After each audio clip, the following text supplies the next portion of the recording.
지금 청년 실업 문제는 한국 총선의 주요 의제입니다. 여당, 야당 모두 청년 맞춤 공약을 내고 청년 정치인을 내세우고 있습니다. 하지만 청년들은 반응하는 게 없습니다. 그런데 샌더스는 무엇을 했기에 록스타처럼 젊은이의 열광적 지지를 끌어냈을까요? 그게 청년 공약 때문일까요? 그렇지 않습니다. 그런 거라면 다른 후보자도 얼마든지 청년 맞춤형 공약을 낼 수 있습니다. 왜 그걸 못하겠습니까? 그러나 부의 편중이라든지 사회보장 확대라든지 소득 불평등 문제를 바로잡는 것 없이 청춘 콘서트처럼 하는 이벤트 정치로 청년 문제를 풀 수가 없습니다. 이런 이벤트로 청년 문제 해결 안 된다는 걸 당사자인 청년들이 누구보다 잘합니다. 사회 불평등 해소라는 것은 샌더스가 평생 추구한 가치였고 일상적으로 실천하던 것들입니다. 청년들이 바로 이 샌더스의 이 진지함을 왜 모르겠습니까? 샌더스에 열광하는 사람이 청년들만은 아닙니다. 무당파층, 중도층, 정치 무관심층이 샌더스 열풍에 가담하고 있습니다. 샌더스는 특정 세대의 지지를 받는 존재가 아닙니다. 기성 정치에 냉담했던 다수 시민을 민주주의 광장에 나오도록 문을 열어준 사람입니다. 청년이 샌더스에 공감하는 또 다른 이유가 있다면 샌더스 자신이 청년이기 때문입니다. 샌더스는 지금 만으로 74살입니다. 대통령이 된다면 75살, 미국 역사상 최고령 대통령이 됩니다.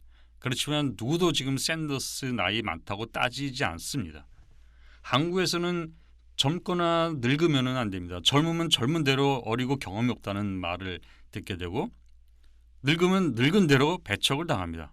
1996년 미국 대선 때입니다. 그때 클린턴 대 밥 돌이 경쟁이었습니다. 밥 돌은 샌더스보다 한 살 적은 73살의 공화당 후보였습니다. 그때 밥 돌은 너무 늙었다는 시비에 시달렸고 결국 선거에서 패배했습니다. 비전이 없으면 젊어도 늙은 것이고 비전이 있으면 늙어도 젊은 것입니다. 샌더스가 30살 때입니다. 벌링턴 시장 후보 경선에 나왔는데 그때 첫 토론회에 참석을 했습니다. 그 토론회 때 샌더스는 너무 긴장을 해서 다리를 떨었습니다. 바로 그 때문에 무릎 위에 있던 탁자가 들썩거렸고 그 소리가 방송을 탔습니다.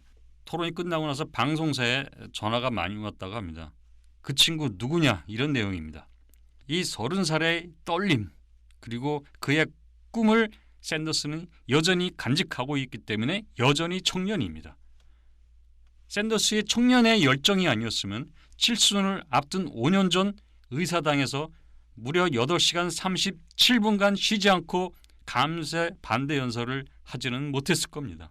이 8시간 반의 연설은 필리버스터를 위한 겁니다. 이거는 말하자면 시간을 끄는 전략이기 때문에 책을 읽거나 아니면 뭐 경우에 따라서는 전화번호를 읽고 노래를 부르면서 이렇게 시간을 때웁니다. 그런데 샌더스는 8시간 37분간 한시도 쉬지 않고 평소 주장을 또박또박 다 했습니다. 완전한 내용을 갖춘 연설이었습니다. 샌더스가 연설하는 동안 다리가 후들거렸고 매우 힘들었다고 합니다. 샌더스가 책에서 쓴 내용입니다. 여러분은 상원회의장을 떠나거나 식사를 하거나 화장실에 가지 못하고 계속해서 TV 카메라가 자신을 비추고 있다는 것을 의식하면서 8시간 반 동안 서서 연설하는 기분을 상상할 수 있나요? 정말 힘든 일입니다. 저는 아주 지쳐서 며칠간 후유증을 앓았습니다. 연설을 하는 동안에도 다리에 경련이 일고 목이 잠겨왔습니다. 저는 벌링턴 시장 때 1시간 정도 연설은 종종 했습니다. 그러나 3시간, 5시간, 20시간 계속 연설을 할 수 있을까요? 저 자신도 알 수 없었습니다. 물론 연설하는 동안 의석에서 의원들이 자리를 비웠습니다. 그러나 전국에서 그 연설이 생중계되면서 샌더스는 전국적인 정치 스타로 부상을 하게 됩니다.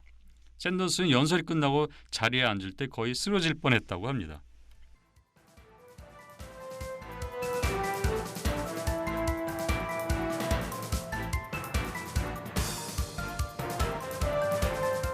야당이 청년의 정치 참여에 불을 당기고 싶다면 지금 필요한 것은 사회를 역동적으로 바꿀 비전입니다.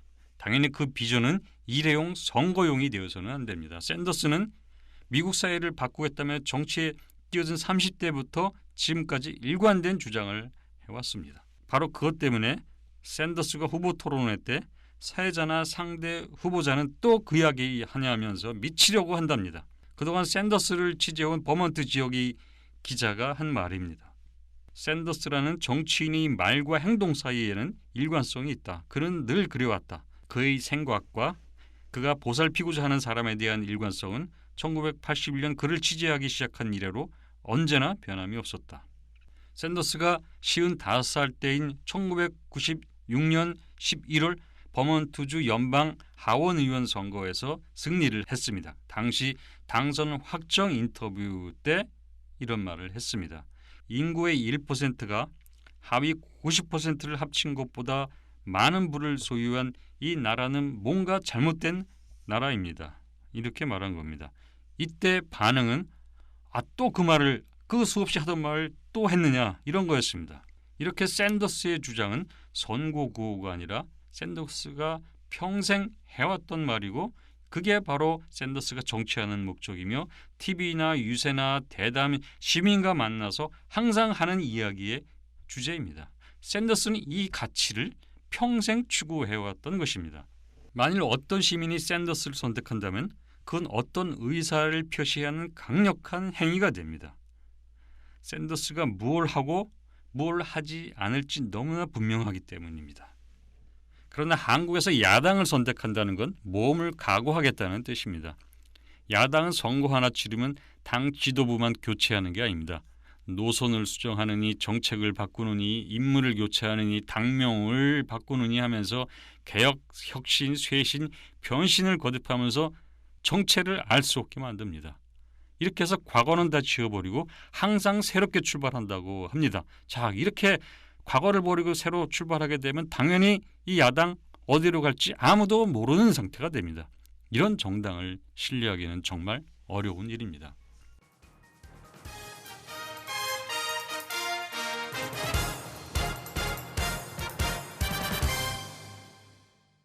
지금 미국 시민이 부럽습니다. 불평등에 시달려온 미국 시민에게 원하면 언제든지 쓸 수 있는 도구가 바로 옆에 준비되어 있기 때문입니다.